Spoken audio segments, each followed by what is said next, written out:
ആകാശവാണി.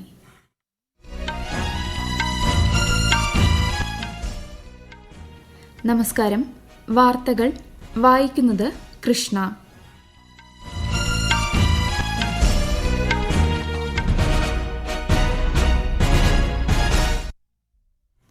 പ്രധാന വാർത്തകൾ. രാഷ്ട്രപതിയുടെ നയപ്രഖ്യാപനത്തിന്മേലുള്ള നന്ദി പ്രമേയ ചർച്ച പാർലമെന്റിന്റെ ഇരുസഭകളിലും ഇന്നും തുടരും. ലോക്സഭയിൽ പ്രധാനമന്ത്രി മറുപടി പറയും.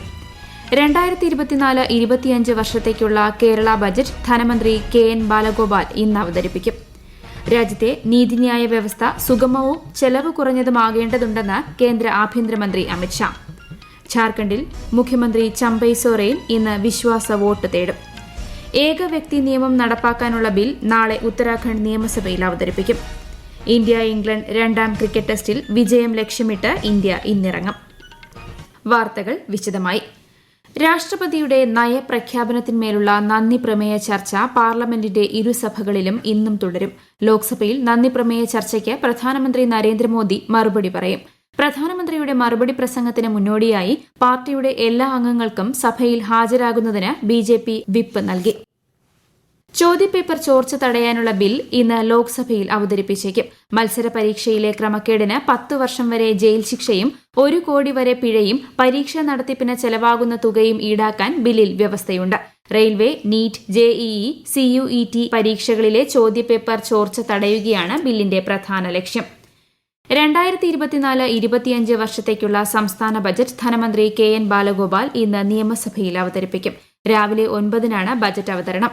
സാമ്പത്തിക പ്രതിസന്ധി മറികടക്കാൻ വരുമാനം കൂട്ടാൻ പുതിയ മേഖലകളിൽ നിന്ന് വിഭവ സമാഹരണം നടത്താനുള്ള നിർദ്ദേശങ്ങൾ ബജറ്റിലുണ്ടാകും. ശ്രീ KN ബാലഗോപാൽ അവതരിപ്പിക്കുന്ന 4ാമത് ബജറ്റാണിത്. ബജറ്റ് പ്രതീക്ഷകളിലേക്ക്. മുഖ്യമന്ത്രി പിണറായി വിജയന്റെ നേതൃത്വത്തിലുള്ള സർക്കാർ 2ാം തവണ അധികാരമേറ്റ ശേഷമുള്ള 3ാമത്തെ സമ്പൂർണ്ണ ബജറ്റാണ് ഇന്ന് അവതരിപ്പിക്കുന്നത്. സാമ്പത്തിക പ്രതിസന്ധി പരിഹരിക്കാൻ അധിക വരുമാന സമാഹരണത്തിനുള്ള വഴികൾ ബജറ്റ് പരിശോധിക്കും. സ്വകാര്യ നിക്ഷേപം പ്രോത്സാഹിപ്പിക്കുന്നതടക്കമുള്ള നടപടികൾ ബജറ്റിൽ ഉണ്ടാകുമെന്നാണ് സൂചന. ക്ഷേമ പെൻഷൻ കുടിശ്ശിക, വിലക്കയറ്റം, നികുതി വരുമാനത്തിലെ ഇടിവ്, കാർഷിക മേഖലയിലെ പ്രതിസന്ധി, ജീവനക്കാരുടെയും പെൻഷൻകാരുടെയും DA കുടിശ്ശിക തുടങ്ങിയ വിഷയങ്ങളിൽ സാമ്പത്തിക സ്ഥിതി കൂടി പരിഗണിച്ചുള്ള പരിഹാരമുണ്ടാകുമെന്നാണ് പ്രതീക്ഷ. ക്ഷേമ പെൻഷൻ വർദ്ധിപ്പിക്കാനിടയില്ലെങ്കിലും 5 മാസത്തെ കുടിശ്ശികയുടെ ഒരു ഭാഗം വിതരണം ചെയ്യുമെന്ന പ്രഖ്യാപനം പ്രതീക്ഷിക്കാം. റബ്ബറിന്റെ താങ്ങുവിലയിൽ വർധനയുണ്ടാകുമെന്നാണ് സൂചന. വമ്പൻ പ്രഖ്യാപനങ്ങൾ ഉണ്ടാകില്ലെന്ന് ധനമന്ത്രി കഴിഞ്ഞ ദിവസം വ്യക്തമാക്കിയിരുന്നു. ഇന്ധന സെസ് പിൻവലിക്കണമെന്ന് പ്രതിപക്ഷം ആവശ്യപ്പെട്ടിട്ടുണ്ടെങ്കിലും പ്രഖ്യാപനത്തിന് സാധ്യത കുറവാണ്. രാവിലെ 9-ന് ബജറ്റ് പ്രസംഗം ആരംഭിക്കും. നാളെ മുതൽ 11 വരെ സഭ ചേരില്ല. 12 മുതൽ 15 വരെയാണ് ബജറ്റ് ചർച്ച. News desk, Akashvani. രാജ്യത്തിന്റെ വടക്ക് കിഴക്കൻ മേഖലയിൽ കേന്ദ്ര സർക്കാർ നടത്തിയ അടിസ്ഥാന സൌകര്യ വികസന പ്രവർത്തനങ്ങൾ തൊഴിലവസരങ്ങൾ വർദ്ധിപ്പിക്കുകയും വിനോദസഞ്ചാരം പ്രോത്സാഹിപ്പിക്കുകയും ചെയ്യുമെന്ന് പ്രധാനമന്ത്രി നരേന്ദ്രമോദി. അസമിലെ ഗുവാഹത്തിയിൽ പൊതുസമ്മേളനത്തെ അഭിസംബോധന ചെയ്യുകയായിരുന്നു അദ്ദേഹം. കഴിഞ്ഞ 10 വർഷത്തിനിടെ നിരവധി സഞ്ചാരികളാണ് വടക്ക് കിഴക്കൻ സംസ്ഥാനങ്ങൾ സന്ദർശിച്ചത്. കാമാഖ്യ പദ്ധതി പൂർത്തിയാകുന്നതോടെ സംസ്ഥാനത്തേക്കുള്ള സഞ്ചാരികളുടെ എണ്ണം വർദ്ധിക്കുമെന്നും അദ്ദേഹം വ്യക്തമാക്കി. ദരിദ്രർക്കായി 4 കോടിയിലധികം വീടുകൾ സർക്കാർ നിർമ്മിച്ചു നൽകിയെന്നും വികസിത് ഭാരത് സങ്കല്പ് യാത്ര രാജ്യത്തെ 20 കോടിയിലധികം ജനങ്ങളിൽ എത്തിയിട്ടുണ്ടെന്നും ശ്രീ മോദി പറഞ്ഞു. സംസ്ഥാനത്തെ 11,000 കോടി രൂപയുടെ വിവിധ വികസന പദ്ധതികളുടെ ഉദ്ഘാടനവും തറക്കല്ലിടലും പ്രധാനമന്ത്രി നിർവഹിച്ചു. രാജ്യത്തെ നീതിന്യായ വ്യവസ്ഥ സുഗമവും ചെലവ് കുറഞ്ഞതുമാകേണ്ടതുണ്ടെന്ന് കേന്ദ്ര ആഭ്യന്തരമന്ത്രി അമിത്ഷാ. ന്യൂഡൽഹിയിൽ Commonwealth attorneys and solicitors general കോൺഫറൻസിന്റെ സമാപന ചടങ്ങിനെ അഭിസംബോധന ചെയ്യുകയായിരുന്നു അദ്ദേഹം.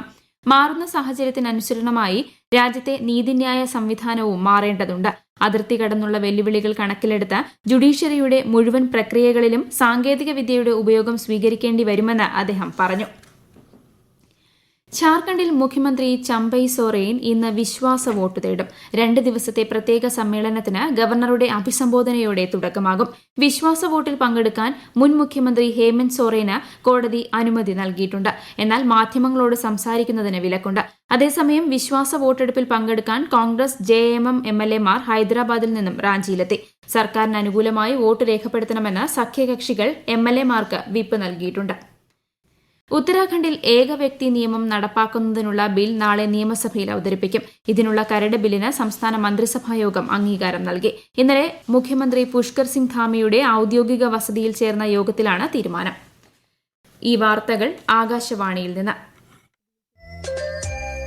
ആകാശവാണി വാർത്തകളും വാർത്താധിഷ്ഠിത പരിപാടികളും all India radio news Thiruvananthapuram എന്ന യൂട്യൂബ് ചാനലിൽ ലഭ്യമാണ്. കൂടുതൽ വാർത്തകൾക്കായി @all India radio news Thiruvananthapuram എന്ന ഫേസ്ബുക്ക് പേജും @AER_News_TVM എന്ന എക്സ് ഹാൻഡിലും സന്ദർശിക്കാം. ഫ്രഞ്ച് പ്രസിഡന്റ് ഇമ്മാനുവൽ മാക്രോയുടെ ഇന്ത്യൻ സന്ദർശനം വലിയ അംഗീകാരമാണെന്ന് പ്രധാനമന്ത്രി നരേന്ദ്രമോദി. ഇന്ത്യൻ സന്ദർശനവുമായി ബന്ധപ്പെട്ട് ഫ്രഞ്ച് പ്രസിഡന്റ് പങ്കുവച്ച വീഡിയോ റീപോസ്റ്റ് ചെയ്തുകൊണ്ടായിരുന്നു പ്രധാനമന്ത്രി ഇങ്ങനെ പ്രസ്താവിച്ചത്. റിപ്പബ്ലിക് ദിനത്തിലെ ഇമ്മാനുവൽ മാക്രോയുടെ സാന്നിധ്യം ഇന്ത്യ ഫ്രാൻസ് ബന്ധത്തിന് ശക്തി പകരുമെന്നും അദ്ദേഹം പറഞ്ഞു. ഒരാഴ്ച നീണ്ടുനിൽക്കുന്ന സന്ദർശനത്തിനായി ഫിജി ഉപപ്രധാനമന്ത്രി ബിബൻ പ്രസാദ് ഇന്ത്യയിലെത്തി.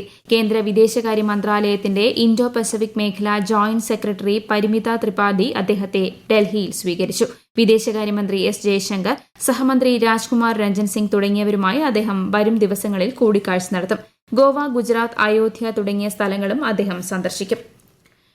ISROയുടെ ഗഗൻയാൻ ദൌത്യത്തിന് മുന്നോടിയായി വനിതാ റോബോട്ട് വ്യോം മിത്രയെ ബഹിരാകാശത്തേക്ക് അയക്കുന്ന ദൌത്യം ഈ വർഷം നടക്കുമെന്ന് കേന്ദ്രമന്ത്രി ജിതേന്ദ്ര സിംഗ്. ബഹിരാകാശത്ത് മനുഷ്യനെ എത്തിക്കുന്ന ഇന്ത്യയുടെ ആദ്യ ദൌത്യമായ ഗഗൻയാൻ അടുത്ത വർഷമാണ് തീരുമാനിച്ചിരിക്കുന്നത്. ശ്രീരാമായണ യാത്ര ഭാരത് ഗൌരവ് ഡീലക്സ് ട്രെയിൻ കേന്ദ്ര സാംസ്കാരിക സഹമന്ത്രി മീനാക്ഷി ലേഖി ഡൽഹിയിൽ ഫ്ളാഗ് ഓഫ് ചെയ്തു. ട്രെയിനിലെ യാത്രക്കാരുമായി മന്ത്രി സംവദിച്ചു. ഇന്ത്യയുടെ സാംസ്കാരിക പൈതൃകവും ചരിത്ര പ്രാധാന്യവുമുള്ള സ്ഥലങ്ങളും ജനങ്ങൾക്ക് പരിചയപ്പെടുത്തുന്നതിനായി ദേഖോ അപ്ന ദേശ് പദ്ധതിക്ക് കീഴിലാണ് ട്രെയിൻ ആരംഭിച്ചത്. അയോധ്യ ഉൾപ്പെടെ ശ്രീരാമന്റെ ജീവിതവുമായി ബന്ധപ്പെട്ട എല്ലാ പ്രമുഖ സ്ഥലങ്ങളിലൂടെയും ട്രെയിൻ സഞ്ചരിക്കും. കേരളത്തിൽ അപൂർവ രോഗങ്ങൾക്കുള്ള പരിചരണത്തിനായുള്ള സർക്കാരിന്റെ കെയർ പദ്ധതി നാളെ മുഖ്യമന്ത്രി പിണറായി വിജയൻ പ്രഖ്യാപിക്കും. 61 നഗര ജനകീയാരോഗ്യ കേന്ദ്രങ്ങളുടെയും 31 ഐസൊലേഷൻ വാർഡുകളുടെയും സംസ്ഥാനതല ഉദ്ഘാടനവും മുഖ്യമന്ത്രി നിർവഹിക്കും. 10,000ങ്ങളെ അണിനിരത്തി തൃശൂരിൽ നടത്തിയ മഹാജനസഭയോടെ കോൺഗ്രസിന്റെ കേരളത്തിലെ ലോക്സഭാ തെരഞ്ഞെടുപ്പ് പ്രചാരണങ്ങൾക്ക് തുടക്കമായി. ജനാധിപത്യ അവകാശങ്ങൾ സംരക്ഷിക്കാൻ ഒറ്റക്കെട്ടായി നിൽക്കണമെന്ന് സമ്മേളനം ഉദ്ഘാടനം ചെയ്ത AICC അധ്യക്ഷൻ മല്ലികാർജ്ജുൻ ഖാർഗെ പറഞ്ഞു. ലോക്സഭാ തെരഞ്ഞെടുപ്പിനുള്ള സ്ഥാനാർത്ഥി നിർണയവും വേഗത്തിൽ പൂർത്തിയാക്കാൻ തൃശൂരിൽ ചേർന്ന തെരഞ്ഞെടുപ്പ് സമിതി യോഗം തീരുമാനിച്ചു. പ്രശസ്ത കവിയും എഴുത്തുകാരനും നിരൂപകനുമായ NK ദേശം അന്തരിച്ചു. 88 വയസ്സായിരുന്നു. കൊടുങ്ങല്ലൂരിലെ മകളുടെ വീട്ടിൽ ഇന്നലെ രാത്രി 10:30 അന്ത്യം. 1936 ഒക്ടോബർ 31 ആലുവയിലെ ദേശത്ത് ജനനം. കൊങ്ങിണിപ്പറമ്പിൽ പരേതനായ നാരായണൻ പിള്ളയുടെയും അമ്മുക്കുട്ടിയമ്മയുടെയും മകനാണ് NK ദേശം എന്നറിയപ്പെടുന്ന N കുട്ടിക്കൃഷ്ണപിള്ള. ടാഗോറിന്റെ ഗീതാഞ്ജലിക്ക് NK ദേശം തയ്യാറാക്കിയ വിവർത്തനം ശ്രദ്ധേയമാണ്.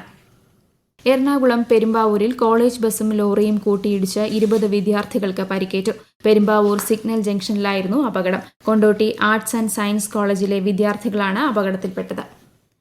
ഇന്ത്യ-ഇംഗ്ലണ്ട് രണ്ടാം ടെസ്റ്റ് ക്രിക്കറ്റിൽ വിജയം ലക്ഷ്യമിട്ട് ഇന്ത്യ ഇന്നിറങ്ങും. രണ്ടാം ഇന്നിംഗ്സിൽ 399 റൺസ് വിജയലക്ഷ്യം പിന്തുടർന്ന് ബാറ്റിംഗിനിറങ്ങിയ ഇംഗ്ലണ്ട് ഒരു വിക്കറ്റ് നഷ്ടത്തിൽ 67 റൺസ് എന്ന നിലയിലാണ്. നേരത്തെ മൂന്നാം ദിവസം ബാറ്റിംഗ് പുനരാരംഭിച്ച ഇന്ത്യ 255 റൺസ് എടുക്കുന്നതിനിടെ എല്ലാവരും പുറത്തായി. ഇന്ത്യയ്ക്ക് വേണ്ടി ശുഭ്മാൻ ഗിൽ സെഞ്ചുറി നേടി. ഡേവിസ് കപ്പിൽ പാകിസ്ഥാനെ കീഴടക്കി ഇന്ത്യ. ആതിഥേയരെ 4-0 തോൽപ്പിച്ച് ഇന്ത്യ ലോക ഗ്രൂപ്പ് 1 മുന്നേറി. ഇന്ത്യൻ താരങ്ങളായ യൂക്കി ബാംബ്രി, സാകേത് മൈനേയി എന്നിവർ പാകിസ്ഥാന്റെ അഖീൽ ഖാൻ, മുസമിൽ മുർത്തസ എന്നിവരെ പരാജയപ്പെടുത്തി. ജയ്പൂരിൽ നടക്കുന്ന സീനിയർ ദേശീയ ഗുസ്തി ചാമ്പ്യൻഷിപ്പിൽ പ്രമുഖ താരം വിനേഷ് ഫോഗട്ട് സ്വർണ്ണ മെഡൽ കരസ്ഥമാക്കി. 55 കിലോഗ്രാം ഫ്രീ സ്റ്റൈൽ വിഭാഗത്തിൽ യുവതാരം ജ്യോതിയെയാണ് ഫോഗട്ട് പരാജയപ്പെടുത്തിയത്. യമനിലെ വിവിധ മേഖലകളിലായി ഉള്ള 36 ഹൂതി കേന്ദ്രങ്ങൾക്കെതിരെ സംയുക്ത ആക്രമണം നടത്തിയതായി US-ഉം UK-യും അറിയിച്ചു. ചെങ്കടലിൽ അന്താരാഷ്ട്ര വാണിജ്യ കപ്പലുകൾക്കെതിരെ ഹൂതികൾ ആക്രമണം തുടരുന്ന പശ്ചാത്തലത്തിലാണ് തിരിച്ചടിയെന്ന് ഇരു രാജ്യങ്ങളും പറഞ്ഞു. പ്രധാന വാർത്തകൾ വീണ്ടും. രാഷ്ട്രപതിയുടെ നയപ്രഖ്യാപനത്തിന്മേലുള്ള നന്ദി പ്രമേയ ചർച്ച പാർലമെന്റിന്റെ ഇരുസഭകളിലും ഇന്നും തുടരും. ലോക്സഭയിൽ പ്രധാനമന്ത്രി മറുപടി പറയും. 2024-25 വർഷത്തേക്കുള്ള കേരള ബജറ്റ് ധനമന്ത്രി KN ബാലഗോപാൽ ഇന്ന് അവതരിപ്പിക്കും. രാജ്യത്തെ നീതിന്യായ വ്യവസ്ഥ സുഗമവും ചെലവ് കുറഞ്ഞതുമാകേണ്ടതുണ്ടെന്ന് കേന്ദ്ര ആഭ്യന്തരമന്ത്രി അമിത്ഷാ. ഝാർഖണ്ഡിൽ മുഖ്യമന്ത്രി ചമ്പൈ സോറൻ ഇന്ന് വിശ്വാസ വോട്ട് തേടും. ഏകവ്യക്തി നിയമം നടപ്പാക്കാനുള്ള ബിൽ നാളെ ഉത്തരാഖണ്ഡ് നിയമസഭയിൽ അവതരിപ്പിക്കും. ഇന്ത്യ-ഇംഗ്ലണ്ട് രണ്ടാം ക്രിക്കറ്റ് ടെസ്റ്റിൽ വിജയം ലക്ഷ്യമിട്ട് ഇന്ത്യ ഇന്നിറങ്ങും. വാർത്തകൾ കഴിഞ്ഞു. അടുത്ത വാർത്താ പ്രക്ഷേപണം ഉച്ചയ്ക്ക് 12:30.